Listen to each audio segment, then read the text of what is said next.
Shalom. Mari bersama kita akan melanjutkan pembahasan kita. Saya bacakan sejenak apa yang sudah kita pelajari. Kita sedang membahas bebas dari kutuk. Bahwa ciri-ciri orang yang kena kutuk, pertama kerusakan jiwa dan emosi. Ya. Kerusakan jiwa dan emosi artinya emosinya tidak stabil, kadang sedih, kadang marah, dan seringkali tidak terkontrol. Yang kedua, sakit kronis dan berulang-ulang, bahkan tidak ada alasan medis, sakit kronis dan berulang-ulang. Keguguran, masalah-masalah kewanitaan yang terjadi berulang-ulang. Di sini termasuk kemandulan segala macam, ya. Dan yang keempat, kehancuran dalam keluarga.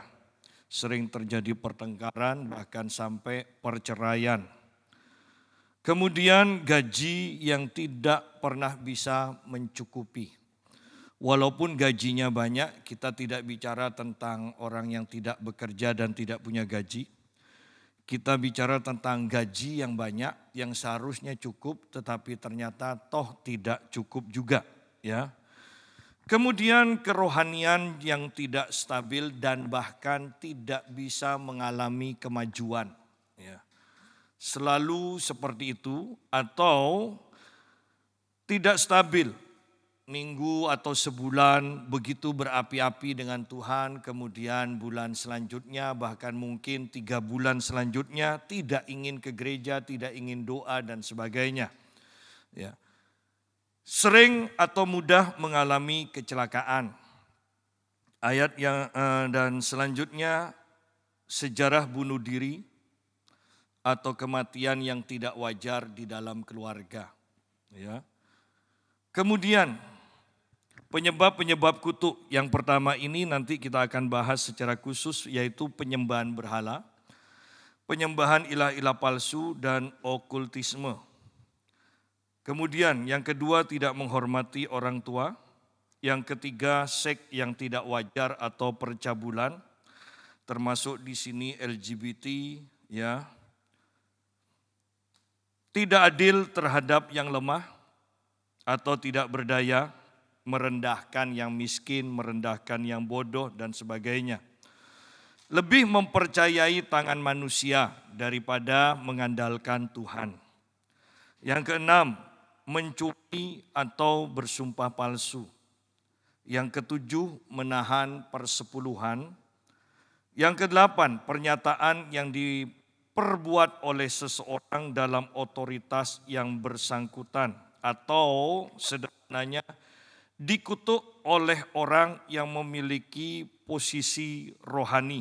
Jadi orang misalnya yang sering terjadi, jemaat oleh gembala setempat.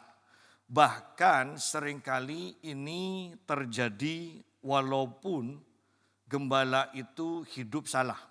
Ya. Jadi kita ini harus hati-hati. Saya tahu seorang gembala mengaku nabi, hidup dalam perjinahan dengan jemaatnya, beberapa jemaatnya. Tetapi dia tetap bisa mengatakan begini, pokoknya siapa yang tidak taat dan keluar dari gereja ini pasti akan mengalami kecelakaan. Dan luar biasanya itu terjadi sungguh, sehingga jemaatnya itu takut untuk pindah yang lainnya. Ya, jadi ini otoritas memang. Jadi kita harus hati-hati. Oleh karena itu kita berada di bawah kepemimpinan siapa, itu juga adalah keputusan kita yang harus kita tetapkan sungguh dengan hati-hati. Kutuk yang dibebankan kepada diri sendiri. Misalnya orang mengalami masalah, ya sering mengalami masalah tidak selesai-selesai. Kemudian mengatakan, duh kalau begini aku ingin lebih baik mati aja, mati ya. Tiba-tiba ketika berkat mengalir tahu-tahu mati. Ya. Kenapa? Karena kata-katanya itu loh yang tidak dipikirkan. Jadi hati-hati dengan mengutuki diri sendiri. Kemudian doa jiwani yang tidak diinspirasi oleh Roh Kudus. Saya tidak usah bahas lagi. Kemudian perjanjian-perjanjian yang tidak alkitabiah. Ya. Bisa dilakukan dengan orang yang berpacaran. Ya, mengatakan pokoknya kalau tidak sama kamu aku tidak akan kawin. Ya. Ternyata putus juga pacarannya. Dan mau berusaha juga untuk cari pacar, cari pasangan juga. Kok tidak berhasil? Ternyata itu karena dia sudah mengadakan perjanjian yang tidak kudus. Perjanjian-perjanjian karena mengikuti juga perkumpulan atau bahkan agama yang tidak sesuai dengan Alkitabiah. Kalau Anda mempelajari lebih dalam tentang Freemason, ya di sana akan ada tingkatan-tingkatan. Dan setiap kita naik tingkat itu ada perjanjiannya, ada kutuknya tersendiri. Ya, itu. Jadi kita sungguh harus hati-hati. Kemudian minggu lalu kita sampai kepada gejala-gejala pencemaran rumah atau rumah yang angker sederhananya. Kita bahas Rabu yang lalu sampai yang ketiga kalau tidak salah. Satu, penyakit kronis secara tiba-tiba. Ya, tiba-tiba yang menempati tempat ya atau rumah itu baru pindah atau beberapa bulan pindah. Tiba-tiba ada penyakit. Kena jantung, ginjal atau sebagainya lah yang tidak bisa diobati bahkan. Mimpi-mimpi buruk yang terjadi berulang-ulang. Mau dibunuh, dikejar setan, tengkar dengan naga dan sebagainya. Intinya bahwa mimpi itu sangat nyata, sepertinya nyata. Sehingga ketika kita bangun, kita merasa, begitu takutnya kita. Ya. Jadi, dan ini terjadi berulang-ulang. Bayangkan, bukankah ini bisa sampai dalam taraf kita akhirnya takut untuk tidur. Karena kalau tidur nanti kita akan mimpi seperti itu. Dan itu sangat nyata. Karena memang itu dari roh jahat yang terhubung dengan alam mimpi kita. Yang ketiga, tidak bisa tidur atau mengantuk yang tidak normal. Ya. Tidak bisa tidur atau bahkan terlalu gampang ngantuk tidur. Ya. Kemudian yang keempat, masalah-masalah perilaku, masalah-masalah hubungan, pertengkaran dan salah pengertian yang berkelanjutan. Istilahnya hawanya panas. Ya. Jadi kalau rumah itu pernah ditaruh, misalnya ditaruh jimat di pintu, ya, atau pernah ditanami apa di bawah. Atau bahkan di langit-langit rumahnya itu ada jimatnya, ya biasanya. Atau bahkan orangnya yang tinggal pernah ke dukun dan punya jimat. Sehingga akan terjadi pertengkaran di rumah itu. Sering terjadi salah pengertian. Ya, salah ngomong sedikit aja jadi masalah besar, jadi pertengkaran yang besar. Ya. Dan itu menandakan bahwa rumah itu cemar atau angker. Ciri-ciri yang kelima, penyakit-penyakit yang tidak dapat dijelaskan atau ikatan dosa. Penyakit-penyakit yang tidak bisa dijelaskan. Ada kan orang selalu merasa sakit, merasa tidak fit, tapi kalau diperiksa ke dokter tidak ada penyakitnya. Ya. Ada dosa-dosa yang diturunkan, ikatan-ikatan dosa yang diturunkan. Misalnya, dari kakeknya selalu hidup dalam perzinahan. Kemudian turun ke papanya juga hidup dalam perzinahan. Dia sendiri sudah berusaha ke gereja segala macam. Ya mungkin bahkan ikut komsel, ikut apa. Toh tetap jatuh dalam perzinahan. Ya. Itu ikatan-ikatan dosa yang tidak wajar. Ya. sudah diusahakan sedemikian rupa untuk tidak menjadi sama dengan atas-atasnya, toh tetap sama juga. Ya. Jadi di sini kita harus hati-hati. Yang keenam, penampakan setan-setan, terutama kepada anak-anak. Kan sering kan kalau bayi kemudian lihat satu arah misalnya di pojokan kemudian nangis sendiri. Ya. Bahayanya ketika nanti bayi ini atau anak kecil ini terbiasa melihat roh jahat itu kemudian ngomong-ngomong. Ya. Jadi ada anak kecil kalau Anda perhatikan atau mendengar cerita, kalau sendirian tuh ngomong-ngomong, bahkan ketawa-ketawa, bahkan sepertinya ngomong sama temennya gitu. Nah, itu biasanya memang anak kecil itu berhubungan dengan roh jahat yang ada di rumah itu. Ini nanti akarnya untuk bertumbuh dan menjadikan anak ini indigo. Ya, jadi kemana-mana nanti dia akan bisa lihat roh jahat. Ya. Kan enggak lucu kan? Ke mall kemudian kita minggir sendiri, ya kan? Kenapa? Ada roh jahat, ada setan lewat loh. Kan enggak lucu kan? Ya. Nah, penampakan setan-setan. Jadi rumah yang angker itu akan sangat nyata roh jahatnya. Ada yang berupa nenek tua, ada yang berupa seperti tentara tapi kepalanya itu seperti kambing. Macam-macam pokoknya. Ya. Ada yang seperti anak kecil. Ya. Dan luar biasanya, roh jahat ini juga mempengaruhi memang tingkah laku dan sifat-sifat dari orang yang menempati rumah itu. Saya diundang ke Surabaya dan berdoa untuk satu rumah dan saya melihat di halaman belakang seorang nenek tua itu seperti main ayunan di bawah pohon besar. Dan kemudian saya tanya, apakah ada orang di sini yang pernah melihat nenek tua di sini di belakang yang main ayunan? Dan kemudian tuan rumah mengatakan, oh iya Pak, pembantu saya sering melihatnya, dikatakan. Dan kemudian saya usir roh jahat itu dan keluarga ini meminta supaya anaknya, terutama yang sulung, itu tidak pernah bisa fokus. Untuk belajar, untuk mendengar, ya orang bicara tidak bisa fokus. Luar biasanya ketika setan di rumah itu diusir, pertemuan saya selanjutnya dapatkan kabar anaknya itu berubah total. Tidak, tanda kutip, tidak liar, mudah berkomunikasi dan menjadi anak penurut. Ya. Jadi di sini kita sungguh harus memperhatikan apakah rumah kita bersih atau tidak. Bahkan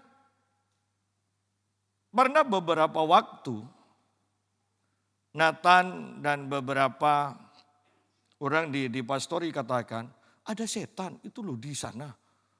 Sampai aku takut untuk keluar.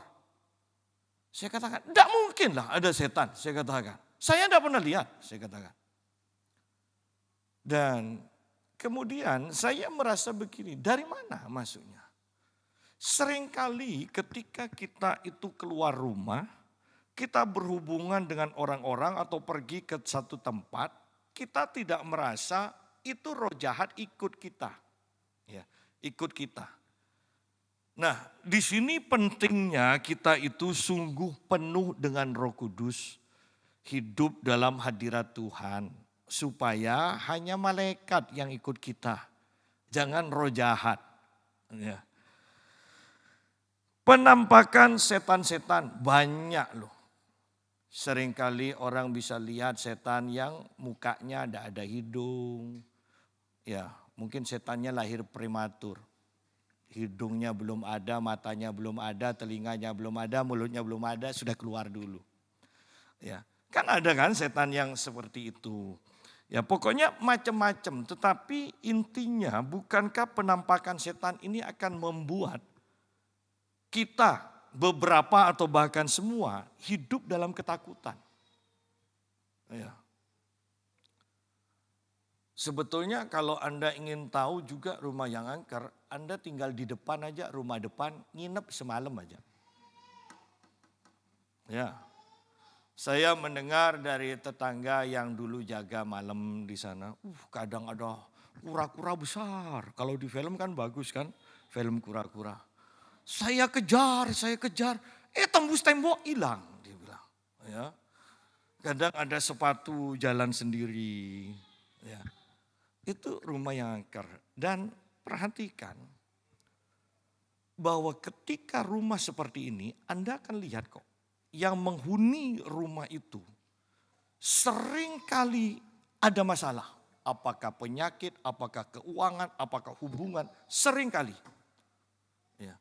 Jadi kita di sini sungguh harus hati-hati. Rumah kita itu cemar atau tidak. Ya. Sering kali kita mengatakan begini, enggak. Kita tidak pernah pergi ke dukun, tidak pernah dikasih jimat. Bangun pun kita bangun sendiri, tidak ada pernah nanam-nanam. Tetapi ingat, seringkali kita punya pembantu. Yang namanya pembantu, kalau apalagi yang dari jauh, biasanya orang tuanya atau apa itu khawatir. Sehingga dia dibawakan jimat. Apakah seperti sabuk atau benda itu yang disimpan. Ya. Dan bukankah jimat ini sebetulnya penjaga? Artinya ada roh yang akan menjaga, yang mengikuti. Ketika pembantu itu tinggal di rumah kita, maka roh jahatnya juga tinggal di rumah kita. Ya. Jadi di sini kita yang harus hati-hati dulu ketika di pastori dulu. Tiba-tiba kok sering terjadi pertengkaran dan kemudian Noni itu ketika pembantu ini dibawa, kita dulu pembantu itu ada ini gereja, kemudian di belakang itu ada kamar, di atas ada lotengnya. Nah, pembantu ada di atas itu, barangnya ada di atas, diperiksa sama Noni. Dan ternyata ada sabuk yang ada bacaannya. Ya, kemudian ditanyalah. Ini apa? Dan dijelaskan bahwa itu dari dukun segala macam. Dan Noni katakan, bagaimana kalau ini dibuang? Atau kalau kamu tidak mau buang, kamu berhenti dari sini. Dijelaskan ini loh akibatnya. Bersyukur bahwa pembantu itu mau untuk membuang sabuk itu. Ya.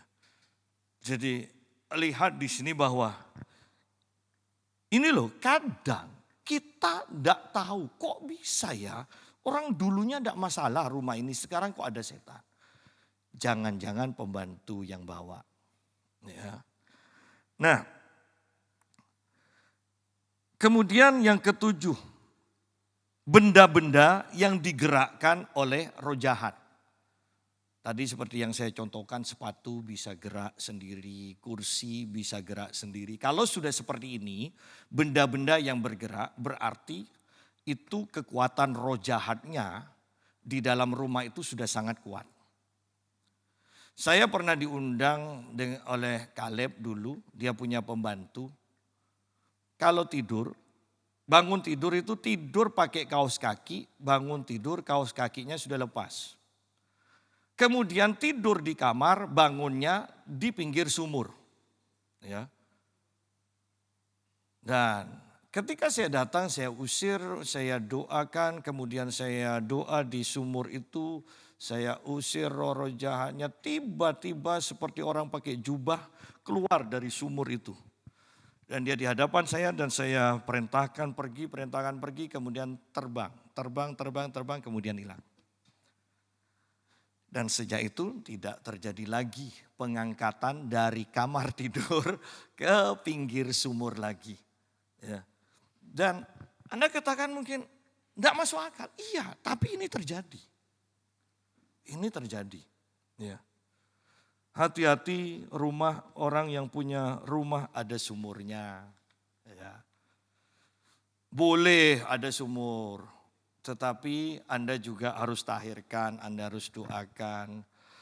Apalagi rumah yang ada kolam renangnya. Saya enggak tahu, setan itu senang ke air. Mungkin karena tahu ya, akhir hidupnya di api. Mungkin, jangan jadikan doktrin. Tapi Anda lihat, yang ada kolam renangnya, rumah itu biasanya angker.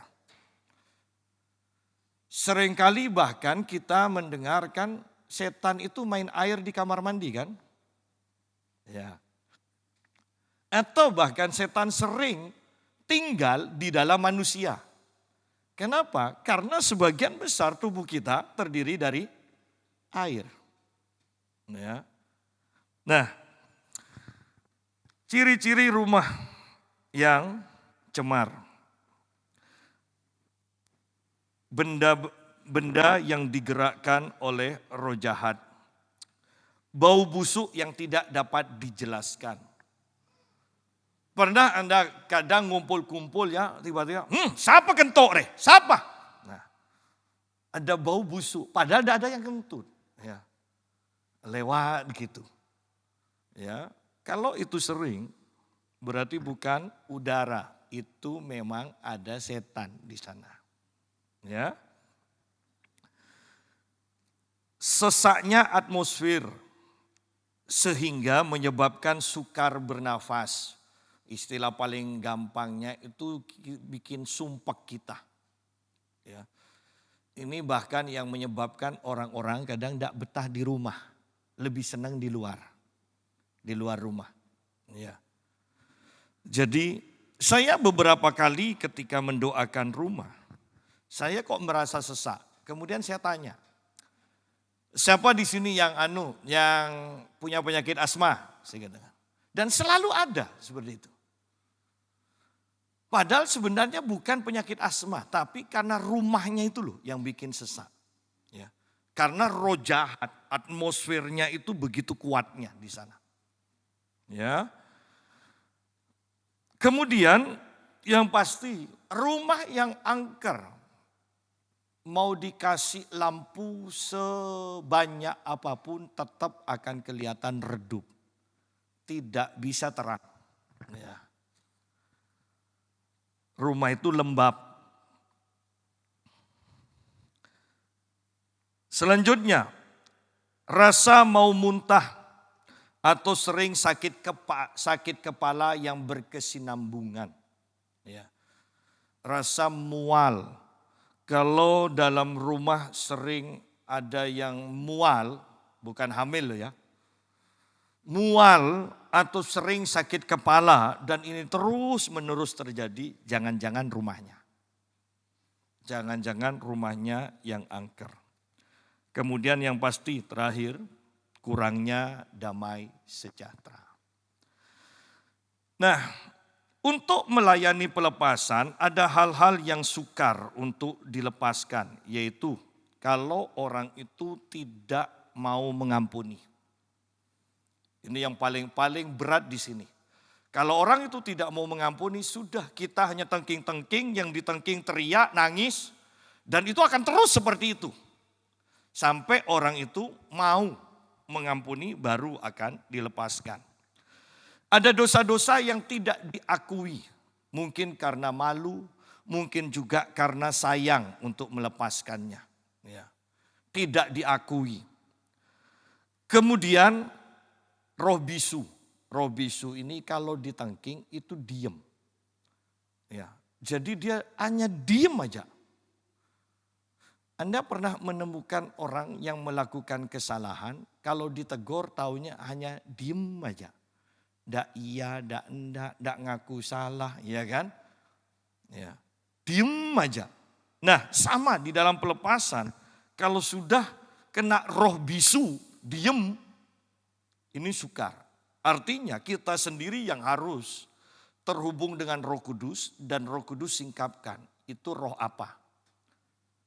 Dari mana masuknya? Itu Roh Kudus sendiri, ya, yang akan menjelaskannya. Nah, sekarang sumber atau akar dari kutuk ini. Yang pertama, dari keturunan, dosa dari nenek moyang. Kita sudah bahas ayatnya ya, Keluaran 20 ayat yang kelima. Jadi dari atas kita 4 generasi dikatakan. 4 generasi itu kita ikut melakukan atau enggak, di atas kita melakukan, kita kena akibatnya. Ya. Dan ini tidak otomatis ketika kita jadi Kristen kemudian otomatis lepas. Tidak. Bahkan kita dulu pernah punya pengerja dari Jakarta 2. Salah satunya ketika hampir selesai prakteknya di sini, sebelum dia pulang, kami berdoa. Dan tiba-tiba ketika kami berdoa, wanita ini, ya, anak praktek itu kemudian tumbang dan dia langsung merangkak gayanya seperti harimau. Ternyata memang dari atas-atasnya dia itu mempunyai ilmu harimau.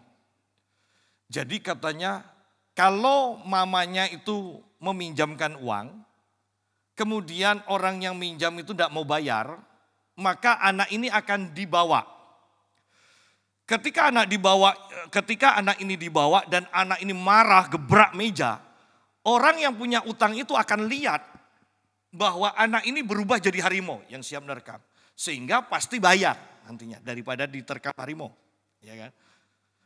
Ternyata di sini dia praktek, ternyata dia yang kita layani. Ya. Ingat loh, sudah sekolah Alkitab. Ya, jadi ini harus diakui. Tidak berat, asal kita mau mengadakan pengakuan dan pemutusan, maka itu akan terselesaikan dengan mudah. Ya. Kemudian persembahan yang hancur bagi setan atau anak-anak yang dipersembahkan pada ilah lain. Kalau di kekristenan ada penyerahan anak diserahkan kepada Tuhan. Kalau orang-orang Tionghoa juga ada kan, dibawa ke kelenteng diserahkan. Itu istilahnya diserahkan, dikuepang dan sebagainya. Mereka ikut tetap di agamanya, silakan melakukan itu. Tetapi ketika mereka pindah ke Kristen, ada masalah. Mereka harus dilayani pelepasan. Bahkan ketika kita tidak tahu penyebabnya, maka sukar untuk melayani pelepasan. Seorang anak muda menikah dan tidak sampai setengah tahun mungkin cerai. Mamanya datang pada saya dan saya katakan, nanti tanggal sekian saya di Surabaya bawa anaknya untuk didoakan. Dan anak itu dibawa dalam persekutuan doa. Ketika saya usir roh jahatnya, dia diam. Awalnya diam. Tiba-tiba dalam meremnya itu, tangannya gerak dan mencekik saya. Hanya saya katakan dalam nama Tuhan Yesus lepas, dan dia lepas. Tetapi dia tetap seperti ini gayanya. Kemudian yang lainnya kan bantu kan. Ya, dia sambil mukul-mukul mulai maju, mukul-mukul, yang lain maju juga. Beberapa maju dan akhirnya tetap dengan gayanya. Dalam nama Yesus. Dalam nama Yesus ya. Nah, beberapa lama itu terjadi seperti itu. Kemudian Tuhan kasih hikmat kepada saya. Saya tanya kepada mamanya, anak ini masih kecil pernah dibawa ke kelenteng? Iya. Diserahkan? Iya Pak. Karena ibu yang menyerahkan, ayo sekarang minta ampun ke Tuhan. Dan ibu ini ikuti doa saya minta ampun. Sekarang ikuti doa saya juga, saya katakan. Dan ibu ini ikuti doa saya untuk perintahkan roh penjaga yang menjaga anak ini untuk pergi. Tiba-tiba anak ini jatuh. Dan dia dilepaskan. Itu tanpa penumpangan tangan, jauh jaraknya dengan ibu ini. Tetapi pengakuan dosa itu sangat penting. Ya, sangat penting. Jadi Persembahan yang hancur bagi setan, anak-anak yang dipersembahkan pada ilah lain. Bersyukur kita zaman modern. Kalau zaman Alkitab, kepada Mamon, bukan Mamon, kepada dewa-dewa Moab, dewa Amon, itu anak mereka ini dipersembahkan sungguh-sungguh dibakar. Ya. Sekarang bagaimana kita mempersembahkan anak kita kepada setan? Dengan cara aborsi. Bahwa sebenarnya aborsi itu, kita itu sedang mempersembahkan anak kita kepada dewa Moab, dewa Amon juga. Itu sebenarnya di zaman modern. Ya. Jadi hati-hati dengan tindakan kita. Dan seringkali kita kemudian orang-orang Kristen berkata, ada apa ya? Kok selalu ada yang salah? Ya. Baik dalam ibadah, baik dalam keuangan, baik dalam kesehatan, dalam keluarga mungkin. Ada apa? Jangan-jangan pernah aborsi.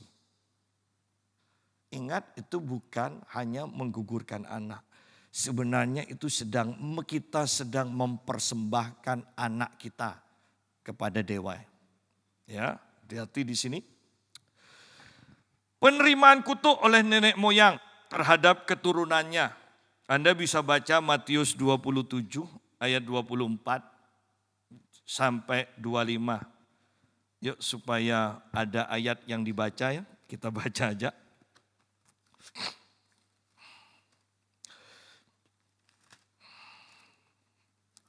Matius 27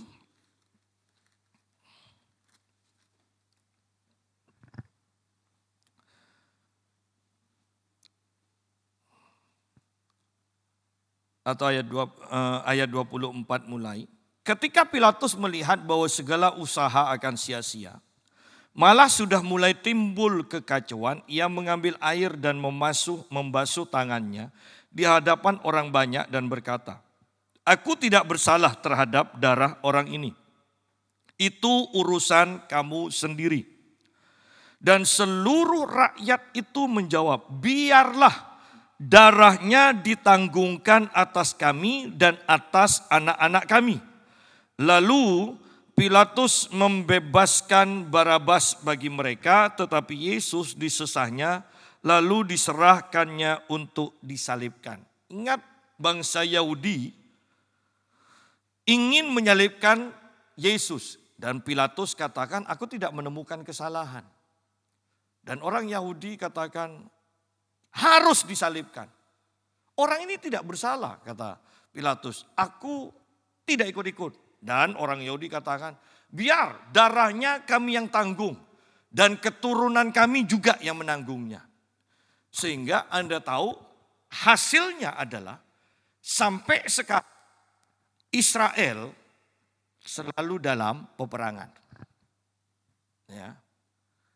Karena apa? Karena memang bangsa Yahudi tua-tuanya, mereka itu menyumpahi diri sendiri dan menyumpahi mengutuki keturunannya. Dan itu yang terjadi. Sidang jemaat, oleh karena itu hati-hati dengan perkataan, dengan sumpah kita.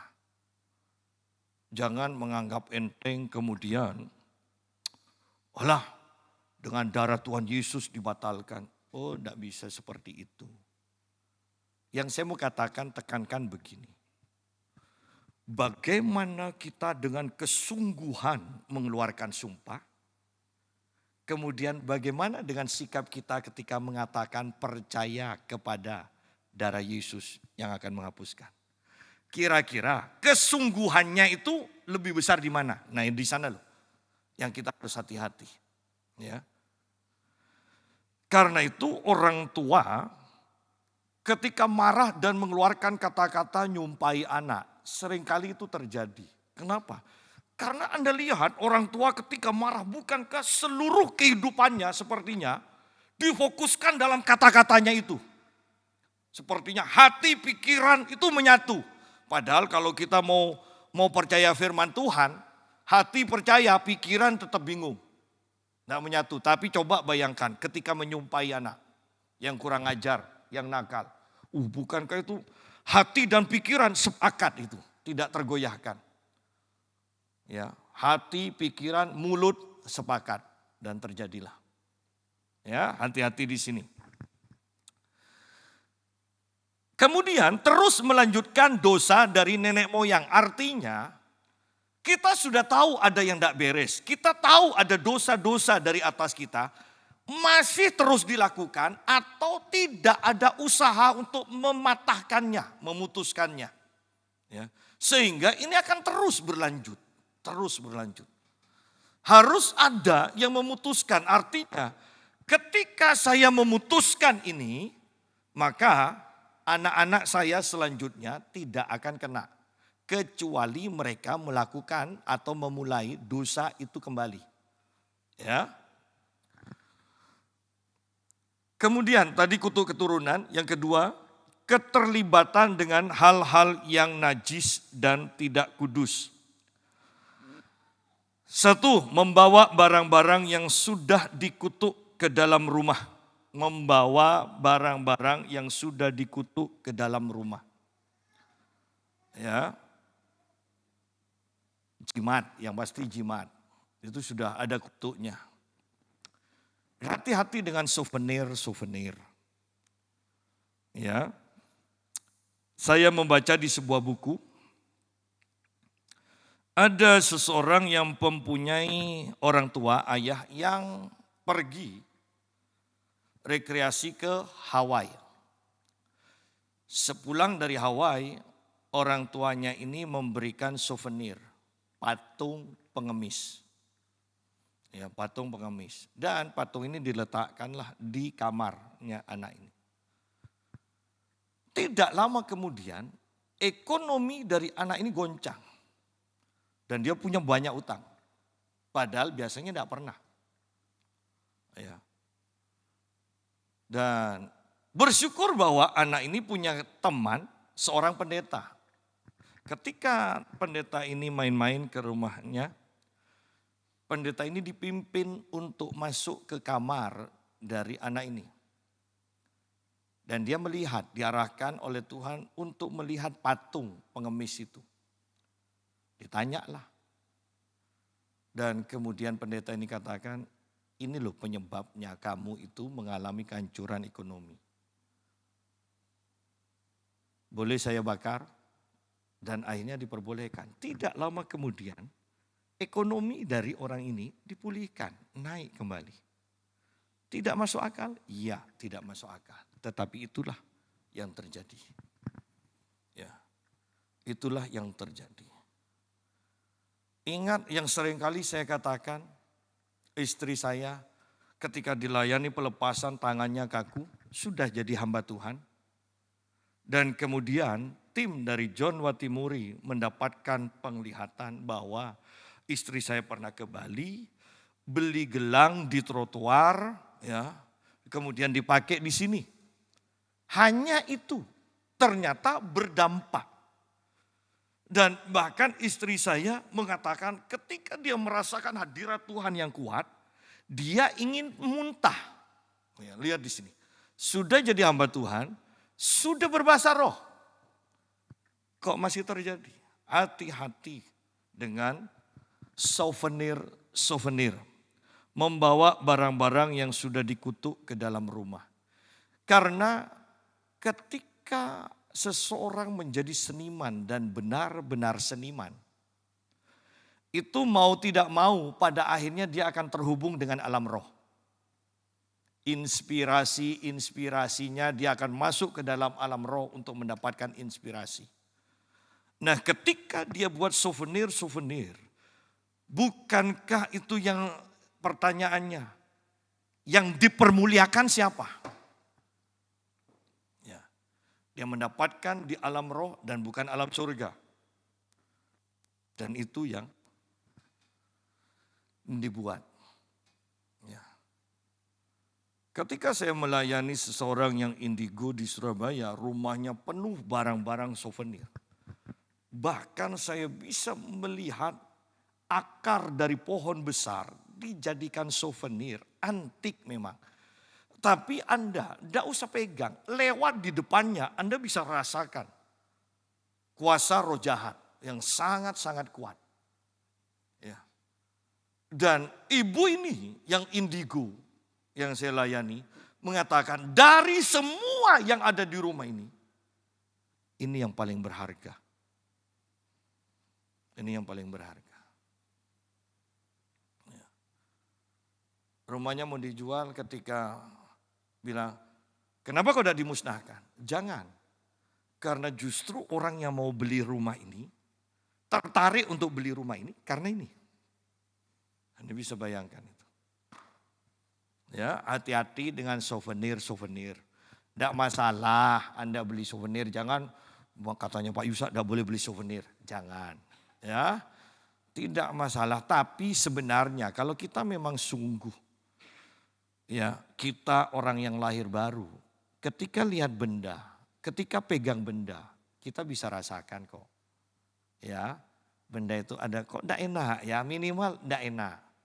Kalau itu memang ada isinya, ketika kita pegang kok panas, ya itu bisa dirasakan kok. Ya.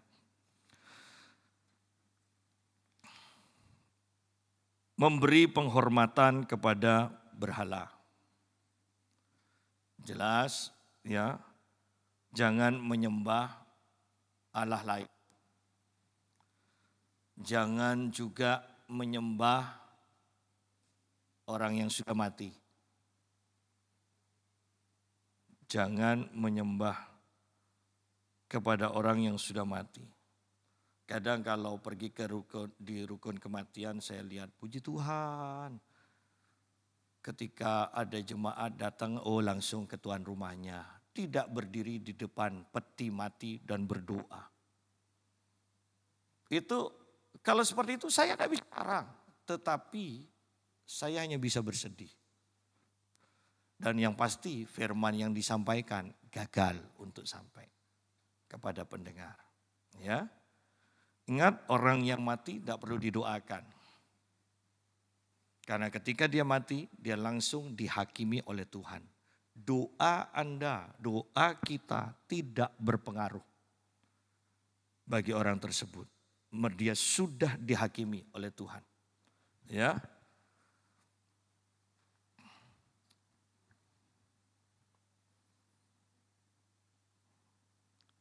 Mengikuti aliran sesat. Mengikuti aliran sesat. Dan ini terutama gereja. Kan kita tidak mungkin kan ikut yang bukan berbau Kristen. Tetapi dalam kekristenan pun ada aliran sesat. Seperti Mormon. Itu bicara kekudusan. Bicara kekudusan tapi boleh kawin sebanyak mungkin. Ya. Kristen, mereka ngaku Kristen. Bahkan mereka disebut Mormon itu orang-orang kudus akhir zaman. Ya. Kemudian aliran sesat yang lain, Kristen ilmu pengetahuan. Ya, Kristen Science. Ada saksi Yehova. Ya. Dan yang paling menakutkan itu Freemason. Ya, Freemason itu ada tingkatan-tingkatannya. Itu seperti perdukunan, jelas-jelas seperti perdukunan. Dan setiap tingkatan ada kutuknya tersendiri sehingga untuk melayani orang yang sudah masuk ke Freemason kita harus tahu tingkatannya apa. Dan setiap tingkatan kita harus patahkan. Setiap tingkatan kita harus patahkan karena ada kutuknya tersendiri. Jadi ini aliran sesat dalam kekristenan. Saya fokuskan dalam kekristenan. Kalau di dalam perdukunan saya percaya kita tidak, ya, kita tidak melakukannya. Mengikuti tren mode yang sesat. 3 Yohanes 1 ayat yang ke-11. Coba 3 Yohanes 1 ayat yang ke-11.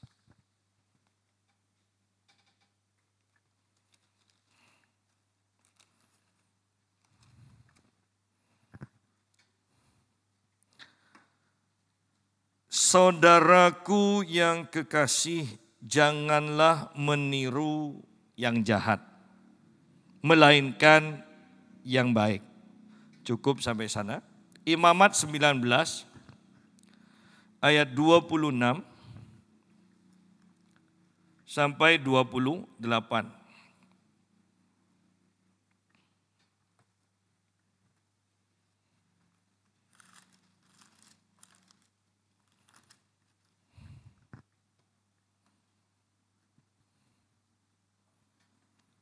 Janganlah kamu makan sesuatu yang darahnya masih ada. Ya. Janganlah kamu melakukan telaah atau ramalan.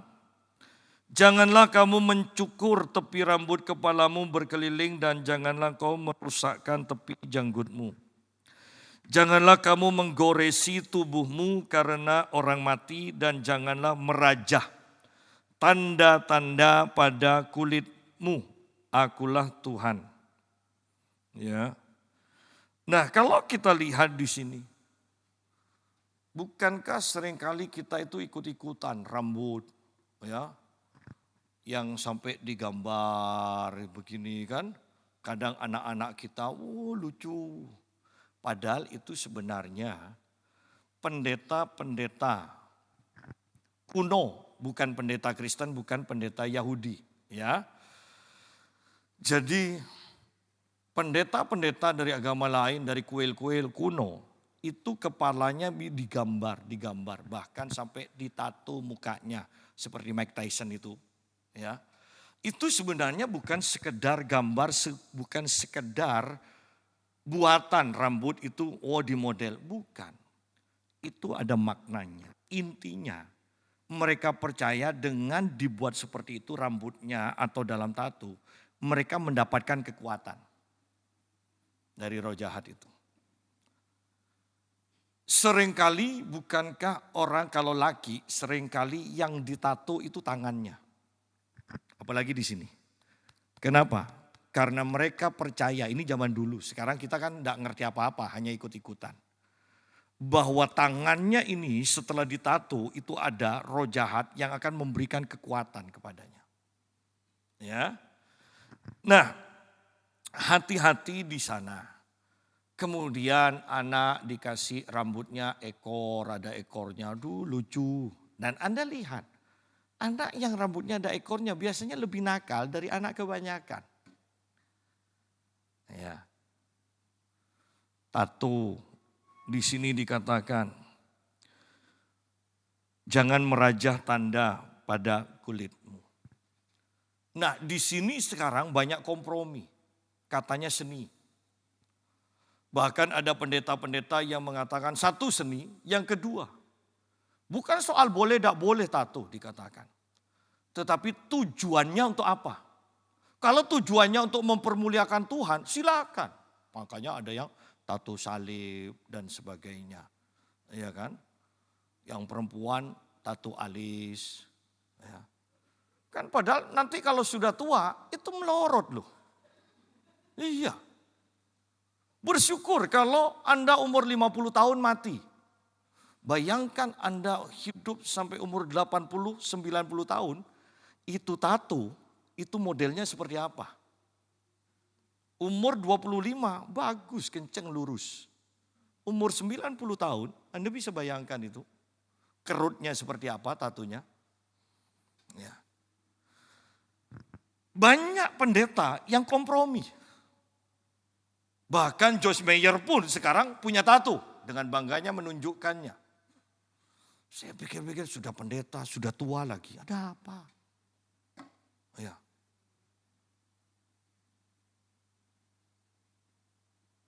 Pada akhirnya yang harus kita ketahui asal usul tato. Bahwa tato itu sebenarnya tahu tidak tahu, setiap darah yang dikeluarkan itu sebenarnya dipersembahkan untuk setan. Jadi nama Anda tercatat. Anda anak buahnya setan. Ya. Loh, ingat loh, perjanjian darah itu kuat sekali. Perjanjian darah itu kuat sekali. Dan orang yang bertato biasanya akan terlibat dengan free sex. Ya. Dia akan ganti-ganti pasangan. Tidak semua, tapi kebanyakan. Ya. Ya. Jadi hati-hati di sini. Kemudian telaah, jangan kamu melakukan telaah atau ramalan.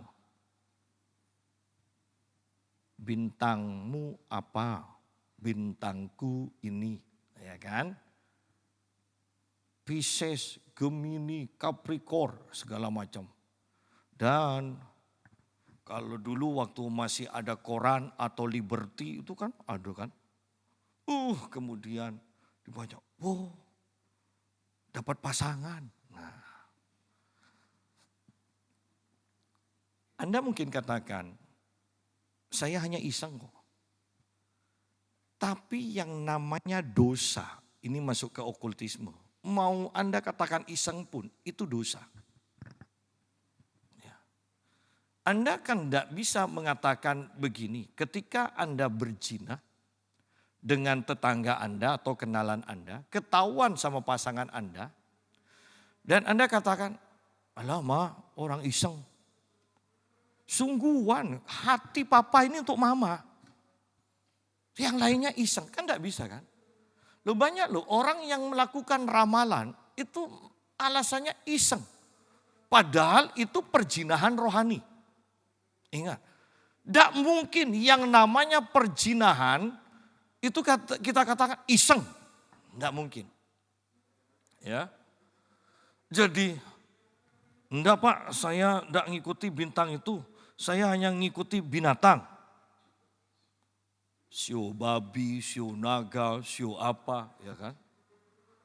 Kan lucu kan, kalau sio naga bosnya nanti sio tikus. Loh, Anda bisa mengerti maksud saya? Ya. Nah, hal-hal seperti ini kan ngetren. Hati-hati. Jangan ikut-ikutan. Ya. Ketika Tuhan menciptakan kita, Dia sudah punya rencana atas hidup kita. Dia tidak perlu pakai babi, Dia tidak perlu pakai tikus, Dia tidak perlu pakai kelinci. Ya. Dia tidak perlu pakai bintang-bintang. Dia cukup pakai firman untuk menentukan langkah hidup kita. Ya. Nah, hal seperti ini pun harus diputuskan. Anda harus mengaku di hadapan Tuhan dan kemudian menolak roh-roh jahat yang bekerja melalui tren-tren mode yang sesat ini. Ya. Saya percaya anak-anak muda kebanyakan dari tren mode ini loh, yang sering kali terjadi. Ya. Bagian ketiga, pelanggaran hak-hak akan suatu wilayah. Menyentuh daerah setan. Seringkali kita ini tanpa mengerti sok-sokan, kemudian ketika orang katakan, awas hati-hati tempat itu angker. Mana angker? Nih, kemudian yang laki langsung kencingi. Nih, mana angker? Ya. Ya. Saya ingat dulu tidak tahu siapa ya anaknya Ko Buntiong sama Cik Sin ya. Ketika ada Pak Joko masih hidup, datang dan didoakan. Kenapa? Karena sejak dari Bali kok tiba-tiba kok nakal.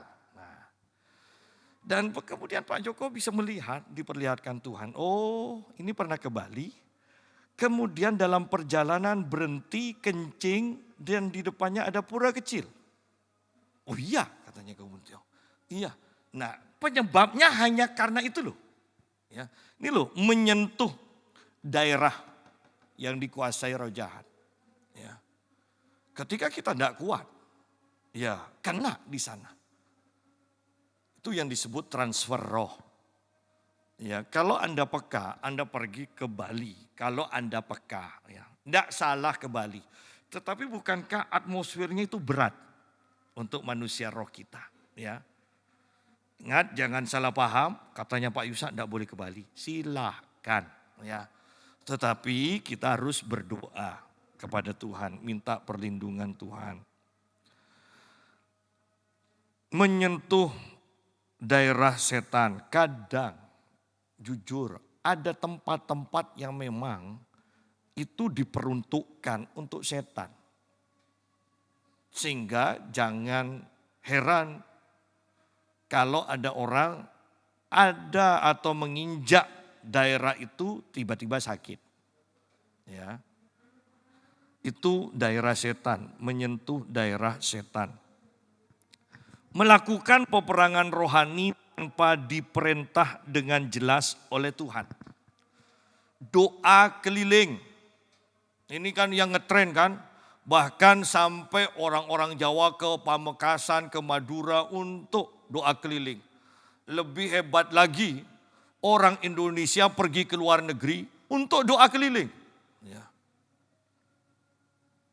Padahal doa keliling itu di Alkitab hanya satu loh ayatnya, kejadiannya, yaitu Yeriko. Hukum di dalam menafsirkan firman Tuhan, kalau itu hanya satu kejadian, tidak bisa dijadikan doktrin. Ya.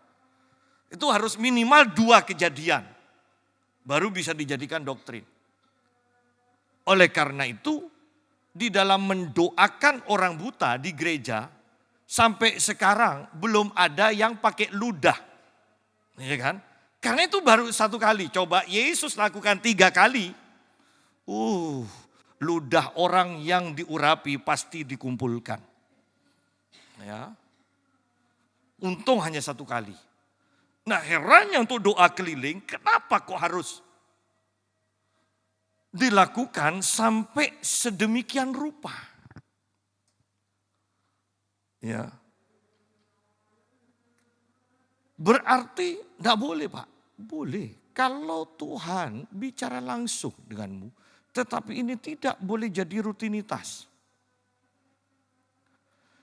Karena tanpa perintah langsung dari Tuhan, Anda bisa bayangkan peperangan tanpa perintah atasan Anda perang. Bahkan Anda menang pun disalahkan. Ya kan? Oleh karena itu, kemudian mereka itu doa keliling sendiri tanpa perintah Tuhan. Pulang takut sendiri, takut serangan balik. Kalau disuruh Tuhan, disuruh atasan, maka Tuhan bertanggung jawab untuk melindungi kita. Ya. Justru doa keliling, karena tanpa perintah langsung dari Tuhan, menyebabkan banyak orang Kristen yang melakukan doa keliling hidup dalam masalah demi masalah yang sederhananya mereka sebut serangan balik. Ya.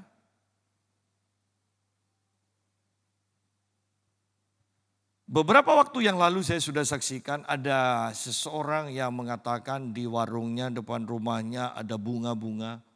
Dan saya katakan, dan akibatnya dia masak 3 jam aja, masakannya itu sudah busuk. Ya. Saya katakan, usir aja. Ya Pak, saya lagi lakukan pemetaan ini. Loh, apanya yang dipetakan? Usir aja. Yesus tidak pernah mengadakan pemetaan, saya katakan. Usir bagaimana Pak? Ini saya lagi adakan pemetaan, saya tidak tahu ini. Ini dari mana mau kemana? Loh, saya aja peta buta tidak ngerti. Jangan tanya ke saya kalau urusan peta kan. Kalau urusan usir setan tanya ke saya. Sama saya suruh usir setannya, roh santetnya. Dia bilang belum selesai pemetaannya. Ya. Saya katakan, Yesus tidak pernah buat peta. Tapi saya diajar pemetaan Pak. Oh ya sudah. Ya. Kemudian dia katakan, Pak saya ini hanya jemaat biasa. Saya tidak jawab lagi sudah. Sudah tidak nyambung. Ya. Anda bisa bayangkan gereja memperkuat sedemikian rupa. Sampai pergi ke gunung segala macam. Ada pohon besar pakai rebana ya kan. Dikelilingi. Wah setannya runtuh. Apanya setan di gunung sudah enak-enak di gunung diusir. Akhirnya di kota banyak kan. Kerasukan massal segala macam. Orang sudah enak-enak setannya di hutan sudah biar. Jangan diusir. Kalau yang di hutan di gunung diusir kan ke kota kan. Ya. Jadi orang Kristen tuh yang sederhana gitu loh. Kalau tidak ketemu sama setan, tidak usah cari setan. Kalau setan menampakkan diri pada kita, kalau orang kerasukan di depan kita, baru setannya diusir. Tidak usah jadi pemburu hantu. Iya kan? Orang kan enak kumpul sama keluarga, ngomong-ngomong. Daripada mau kemana? Ini mau ke Jawa Tengah. Ada apa? Disuruh Tuhan. Kita mau, ini ada doa keliling. Kita sudah buat pemetaan. Modelnya ini dari kota ini ke ini modelnya seperti naga. Itu kalau mau dicocok-cocokkan, mau jadiin babi pun bisa. Sudahlah. Ya. Tetapi ini yang terjadi. Justru hal ini menyebabkan kita hidup dalam kutuk. Karena kita melakukan sesuai keinginan kita sendiri, bukan atas perintah Tuhan. Ya.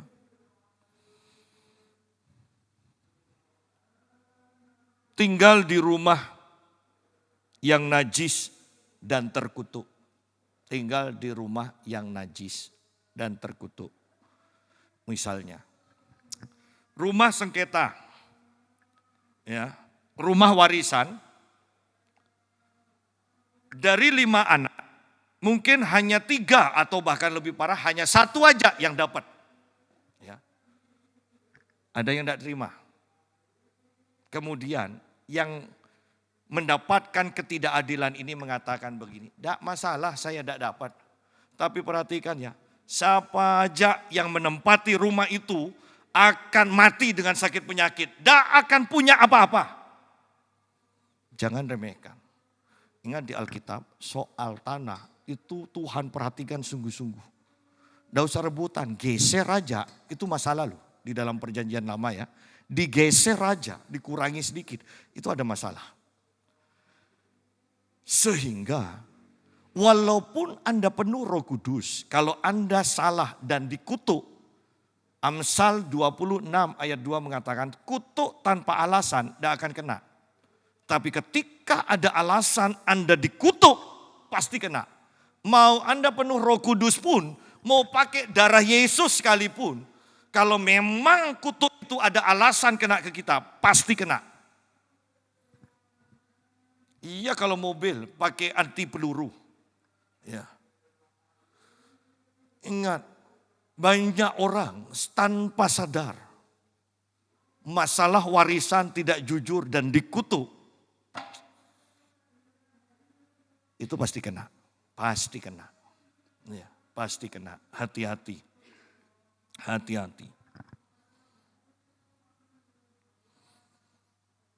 Saya ingat bahkan Noni ada rumah di Lenteng, kemudian keluarga dijual rumah itu dapat bagian. Noni sendiri katanya mungkin karena tidak dianggap sebagai anak karena diberikan kepada mami, dia tidak diajak rembuk dan tidak dapat bagian. Dan dia mengeluarkan kata-kata, tak kira selamat. Saya tidak membenarkan loh ya tindakan Noni. Tetapi dalam emosinya dia katakan, tak kira selamat. Dan saya bisa melihat saudara-saudaranya mulai pem. Saya mau katakan begini, masalah rumah, masalah warisan, sudahlah jangan rebutan. Jangan. Ini sangat rentan dan gampang sekali. Kalau kita masuk dalam ketidakadilan, ada yang merasa memang berhak tapi tidak mendapatkan keadilan di sana. Kalau mereka dia sampai itu kena kita. Ya, hati-hati. Masalah warisan saya tekankan karena ini sangat mudah kita kena kutuk kalau masalah warisan di sini. Ya, hati-hati. Ya.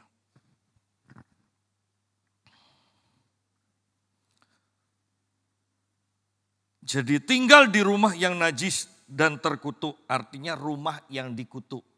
Ya. Siapa aja yang tinggal, yang mendapat bagian dari rumah ini, tak kira selamat. Ya, terjadi dah.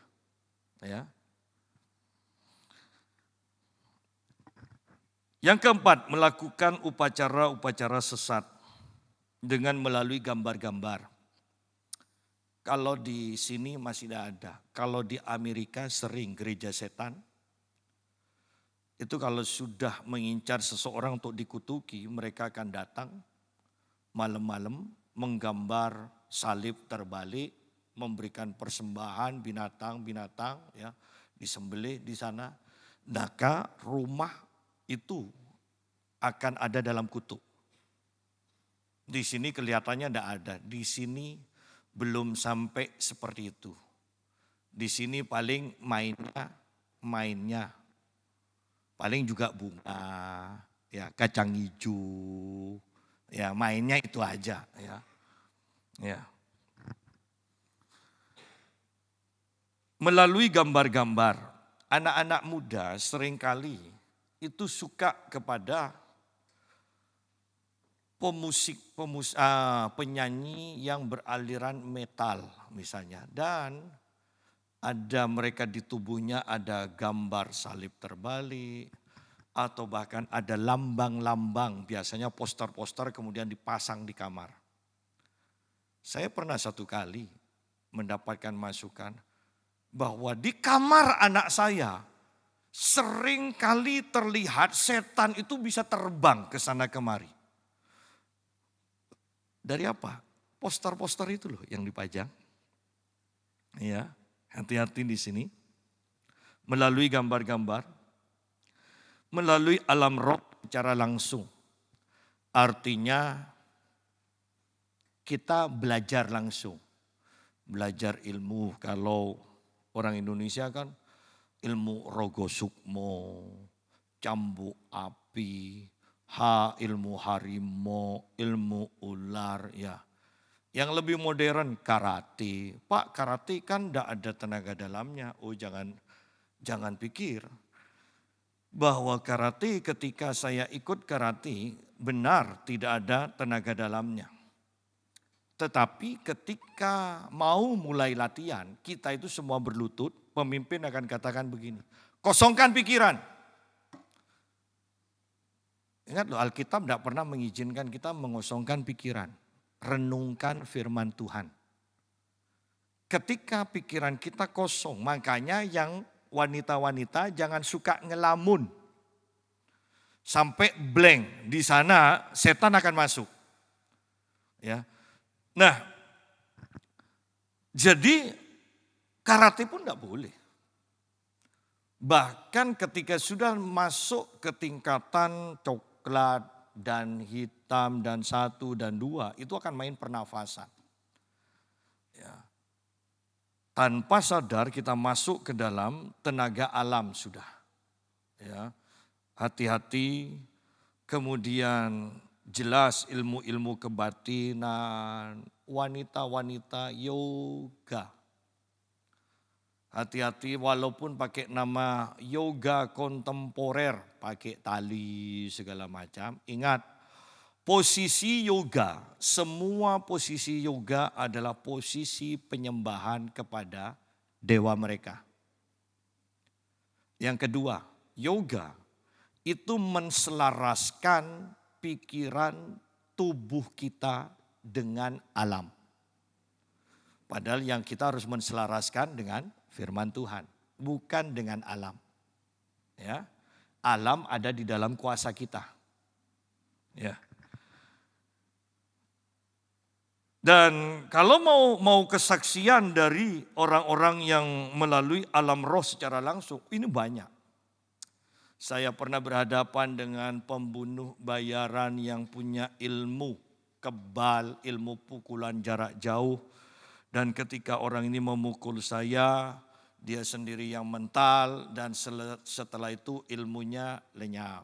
Ya. Saya di Blitar pernah melayani orang yang punya ilmu cambuk api dan rogo sukmo. Dan puji Tuhan juga dilepas. Saya pernah melayani orang yang banci. Dan ketika dilayani pelepasan, orang ini langsung suaranya berubah menjadi gagah. Ya. Banyak hal ketika mau disaksikan yang ini. Dengan penggunaan barang-barang pribadi. Artinya kadang kita itu punya cincin, kemudian diisi. Ya, diisi roh untuk supaya wibawa, untuk dapat belas kasihan dan sebagainya. Ya, hati-hati di sini. Melekatkannya pada binatang peliharaan atau pohon. Artinya bahwa nyawa kita dilekatkan pada binatang. Kalau kita dibacok, kita tidak akan mati. Tapi kalau binatang itu yang dibunuh, kita akan mati. Ya. Kalau nyawa kita ditaruh di pohon, selama pohon itu tidak ditebang, kita mau dibunuh bagaimanapun, tidak bisa mati. Tapi kalau pohon itu yang ditebang, kita mati. Walaupun kita lagi santai-santai, tiba-tiba mati gitu. Ya. Nah, yang melakukan seperti itu kena kutuk. Dan kutuknya kita sudah tahu kan. Rabu yang lalu kita sudah bahas. Dengan hadiah-hadiah yang sudah dikutuk. Yang pacaran kalau sudah putus, tidak usah mengatakan kami tetap menjalin hubungan baik. Dikasih mie dimakan, dikasih apa dimakan. Loh, kalau sudah putus jangan terima. Kenapa? Kalau putus cinta, dukun yang bertindak. Anda bisa dikasih makanan yang sudah dibawa ke dukun kan, diisi segala macam. Anda nanti bisa ingat ke pacar Anda itu yang sudah putus, kemudian nangis sendiri, ya kan. Puji Tuhan kalau tidak sakit, hanya nangis sendiri. Ya kan, Allah hanya air mata kan tidak apa-apa. Tapi takutnya nanti Anda sampai dalam taraf Anda gila. Ya, jadi kalau sudah putus dengan seseorang, dikasih apa, tidak usah katakan, enggak kok kita tetap menjalin silaturahmi. Putus ya putus. Ya. Jadi kenapa banyak orang yang tidak masuk akal bahkan, tidak masuk akal, kok jadi? Jangan-jangan karena kiriman-kiriman ini loh. Ya, kiriman-kiriman ini. Ya.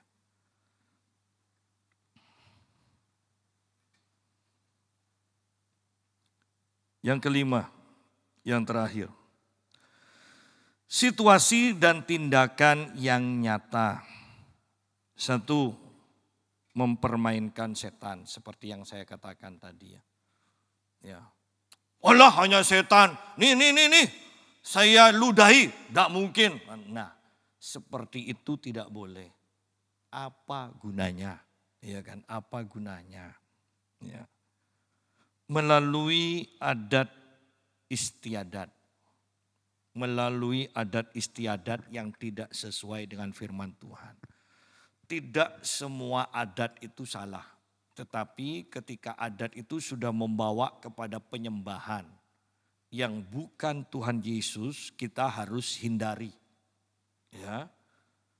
Jadi pergi ke kuburan, bawa jeruk dan sebagainya, kemudian bicara, kong, cucu besok ujian fisika. Kalau kongnya bisa jawab, cu, engkau enggak sekolah dulu cu. Fisika enggak tahu cu. Ya. Intinya bahwa kalau ke kuburan silahkan. Anda mau bawa bunga silahkan. Kuburan yang sudah mungkin mau hilang, hancur, rusak, Anda betulin. Enggak masalah. Tapi enggak boleh berdoa pada orang yang sudah mati itu. Minta petunjuk, minta pertolongan, enggak boleh. Yang Yongfa kalau Imlek bagaimana? Nah, seringkali ini kan masih terjadi pertentangan. Bahkan ada gereja-gereja yang kalau Imlek mau pakai lampion. Ya. Bagi saya agak memperingan sedikit. Kalau hanya sekedar makan kumpul-kumpul silakan. Tapi kalau sudah pakai baju merah semuanya merah, Anda tahu artinya merah? Satu, sukacita. Yang kedua, setan tidak berani mendekat. Anda boleh pelajari itu. Saya punya bukunya kok. Jadi mereka pakai pakaian merah dengan kepercayaan itu penolak bala. Nah ini loh kepercayaan yang seperti ini yang tidak boleh. Makannya boleh. Ya, silahkan makan kumpul bareng. Tetapi soal pakaian merah, mercon. Kenapa ada mercon? Karena mereka percaya setan itu kagetan. Ya, setan tidak suka yang rame-rame seperti itu. Itu untuk ngusir setan sebetulnya, mercon. Loh, Anda bisa pelajari dalam adat istiadat Tionghoa, itu ada semua. Ya, jadi ngumpul-ngumpul silakan, tapi kalau sudah masuk ke hal-hal yang seperti ini, Anda sudah tidak boleh. Ketika Anda masuk ke sana, Anda kena kutuk. Dan luar biasanya, banyak gereja, Imlekan pun dirayakan di gereja. Semuanya serba merah, pakaiannya merah, pendetanya merah. Ya kan? Jangan bilang darah Yesus. Ya, lampion juga. Lambang lampion supaya kita diterangi di tahun yang baru. Hei, terang kita itu Yesus. Jangan diganti dengan lambang-lambang kalau sudah ada yang sebenarnya. Ya. Mungkin kalau dulu sebelum Yesus lahir di bumi, silakan seperti itu. Itu lambang. Tapi sekarang sudah ada Yesus. Ya. Nah, ini akan terjadi perdebatan. Ingat, Imleknya tidak salah, tetapi yang juga harus Anda perhatikan. Dari Buddha se-Jawa Timur, dia katakan begini. Banyak orang tidak mengerti. Imlek ini bukan sekedar tahun baru. Saya mendengar itu dari radio Surabaya. Imlek ini agama kami. Bahwa sebelum Imlek itu ada beberapa hari kan harus bersih-bersih segala macam kan. Itu dikatakan dewa dapur. Itu bicara dewa kemakmuran. Dewa dapur itu sedang menghadap naik ke langit. Untuk memintakan kita berkat. Dan waktu Imlek kita makan-makan itu dewa dapur turun untuk memberkati umat manusia. Jadi apakah Imlek hanya sekedar tahun baru? Loh, ini kebenaran. Kalau tidak percaya silahkan pelajari. Oleh karena itu ini akan masuk. Jangan hanya sekedar ikut-ikutan. Kita harus tahu dasarnya. Ini bagaimana, ya kan? Itu loh. Seringkali kalau mendengar hal seperti ini tanpa mau tahu, Pak Yusa itu terlalu fanatik. Lu saya kan katakan boleh silakan. Hanya untuk makan-makan ngumpul-ngumpul, ya kan, untuk nambah keakraban. Tapi kalau yang lebih masuk, jangan. Lebih bersyukur lagi kalau mau ngumpul-ngumpul, acara Natal dan Paskah aja. Iya kan? Enggak bisa Pak, banyak yang bukan Kristen. Silahkan. Ya. Hati-hati, Anda sudah tahu. Saya tidak akan memaksa, tetapi hanya memberi pengetahuan. Anda taat, puji Tuhan, tidak taat, tugas saya sudah selesai. Ya kan? Menyantap makanan yang dipersembahkan kepada berhala. Ya, ini tidak boleh. Dan untuk hal ini pun kita jangan terlalu fanatik. Jadi kalau diundang kakek, nenek, opa, oma kita yang belum Kristen, Kalau dikasih makan ya kemudian ini sudah disembayangi, enggak usah tanya. Ya. Kalau dikasih mata Anda tidak lihat itu diturunkan dari meja sembayangan, enggak usah tanya. Dikasih doakan santap dengan sukacita. Ya. Tapi kalau sudah tahu ini sudah didoakan, jangan. Ya, jangan. Mengingkari sumpah atau nasar kepada Tuhan. Lebih baik sebagai orang Kristen itu jangan bernasar. Sakit, ya sakit kemudian nanti kalau saya disembuhkan Tuhan saya mau ke gereja. Jangan. Satu, Tuhan menyembuhkan kita bukan karena kita bernasar. Tuhan menyembuhkan kita karena Tuhan mengasihi kita. Ya. Kedua, ketika kita bernasar, pada waktu yang kita nasarkan itu sudah apa yang menyebabkan kita bernasar itu terjadi, sudah diterima oleh kita. Biasanya ketika kita akan melakukan nasar kita tidak punya kekuatan untuk melakukannya. Itu yang menyebabkan dosa. Ya. Pokoknya kalau aku disembuhkan, separuh dari hartaku, aku kasihkan, aku persembahkan ke Tuhan. Tiba-tiba sembuh. Baru 2 hari sudah sembuh. Jujur, berat apa enggak ngasih separuh harta? Dan kemudian kita menghibur, Allah Tuhan enggak perlu harta saya.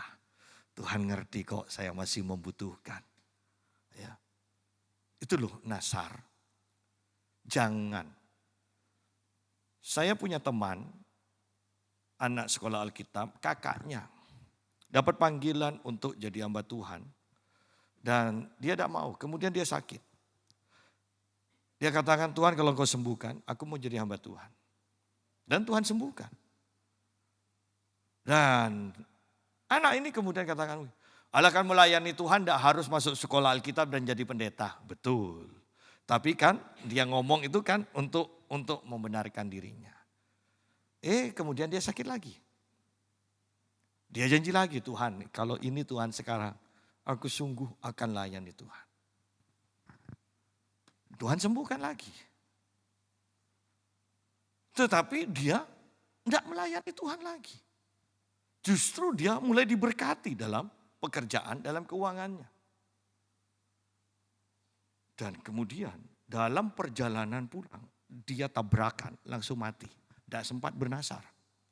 Tidak sempat nasar lagi. Coba masih sempat bernasar lagi, mungkin hidup. Tetapi yang saya tekankan ini loh. Jangan bernasar apapun yang terjadi. Ingat di Alkitab, seorang panglima yang berperang, saya lupa namanya, yang mengatakan, kalau engkau Tuhan memberikan kemenangan kepadaku, siapa saja yang keluar dari rumahku, aku akan persembahkan kepadamu. Ya. Dan ketika dia mengalami kemenangan, dia pulang, ternyata anaknya yang perempuan yang menyambut dia. Dan dia sedih, tetapi karena perkataannya, dia persembahkan anak itu. Ada dua tafsir. Satu, anak itu memang sungguh-sungguh dibakar sebagai persembahan. Yang kedua, anak dikuduskan, dikhususkan untuk melayani Tuhan dan tidak kawin. Tidak diperbolehkan untuk kawin. Ya. Jadi ini loh nasar, kita tidak tahu ke depannya. Jangan bernasar. Percayalah bahwa Tuhan itu baik.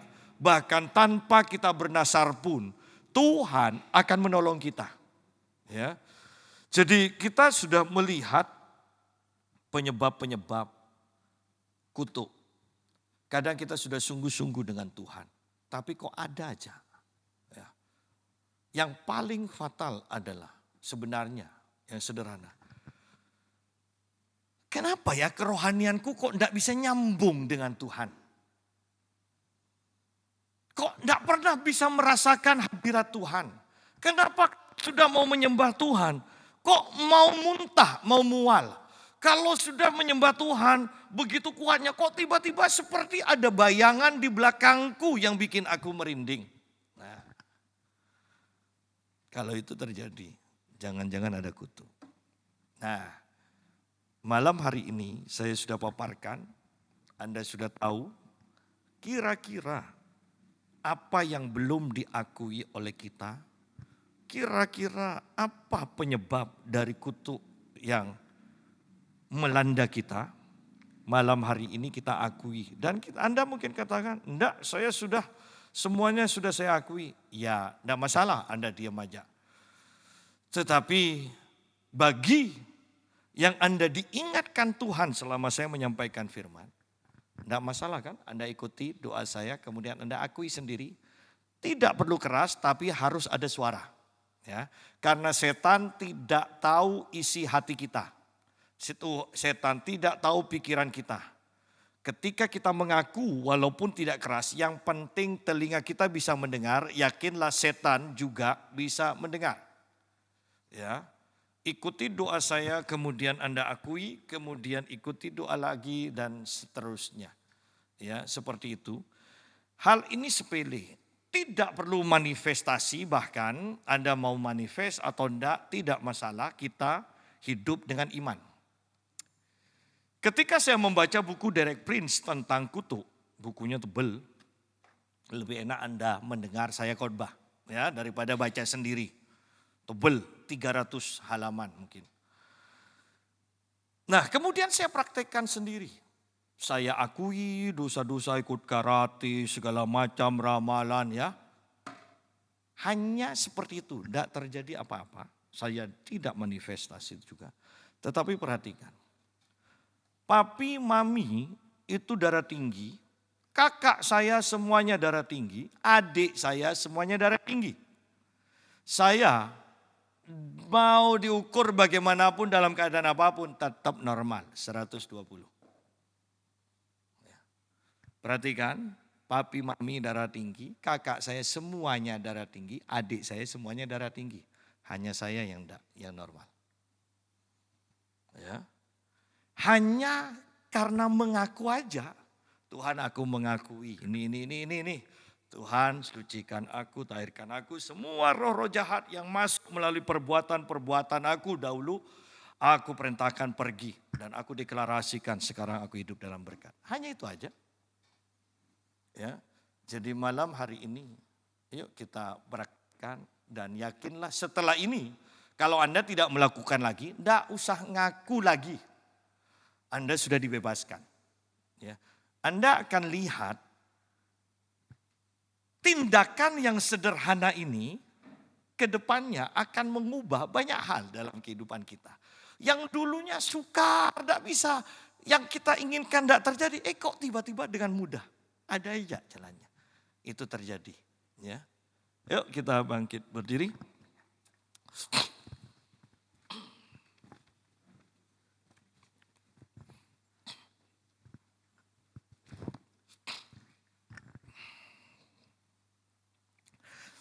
Anda ikuti doa saya nanti, kemudian ketika saya sudah sampai dalam kata, aku mengaku dosa nenek moyangku, dosaku ini penyembahan berhala, perdukunan, segala macam, Anda akui sendiri. Ya, saya kan tidak tahu, jadinya Anda akui sendiri. Kemudian kalau sudah selesai, nanti saya akan lanjutkan ke doa selanjutnya yang harus Anda ikuti.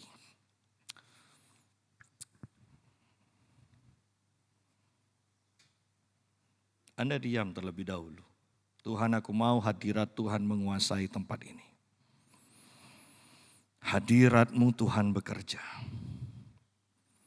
Aku percaya bahwa hal-hal yang baru Tuhan Engkau sedang sediakan bagi kami. Dan kami mempersiapkan untuk menerima semuanya itu. Haleluya, haleluya. Sekarang mari ikuti doa saya. Bapa, di dalam nama Tuhan Yesus, aku mengakui semua dosa-dosa nenek moyangku. Aku mengakui semua dosa-dosaku. dosa penyembahan berhala, semua dosa-dosa okultisme, semua dosa-dosa kepercayaan adat istiadat. Dan Anda sebutkan yang lainnya, yang Anda pernah ketahui dan Anda pernah lakukan, mungkin nenek moyang Anda lakukan, mungkin ke dukun, kemana, segala macam, mungkin dukunnya harus disebutkan siapa. Dengan suara yang terdengar, dengan suara yang terdengar, tidak usah takut, tidak usah malu, ini untuk masa depanmu. Haleluya. Haleluya. Ramalan, sio, segala macam,